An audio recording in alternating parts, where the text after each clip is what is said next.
तर राज्याचे वनमंत्री गणेश नाईक यांनी एमआयडीसी कडून भूखंड लाटून कोट्यावधी रुपयांचा महसूल बुडवल्याचा आरोप केला जातोय। सामाजिक कार्यकर्ते बाळासाहेब मिरजे यांनी हा गंभीर आरोप केलाय। एमआयडीसीचा भूखंड राजकीय कारभारासाठी वापरला जात असल्याचा आरोप केला गेलाय।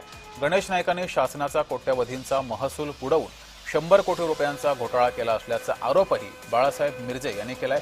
नाईकांनी नैतिकदृष्ट्या मंत्रिपदाचा राजीनामा द्यावा अशी मागणी सुद्धा केली आहे। खैरणे एमआयडीसी मध्ये औद्योगिक क्षेत्राच्या नावाखाली भूखंड घेतलेला आहे। त्या भूखंडाचा ते मिसयूज करत आहे। ज्या कारणासाठी भूखंड दिला त्या कारणासाठी वापर न करता तिथे राजकीय ऑफिस आणि व्यावसायिक वापर त्या ठिकाणी करत आहे। 100 करोड रुपयाचा घोटाळा आहे। 100 करोड रुपये शासनाचा महसूल आदरणीय मंत्री महोदय गणेश नाईक साहेब हे बुडवत आहे।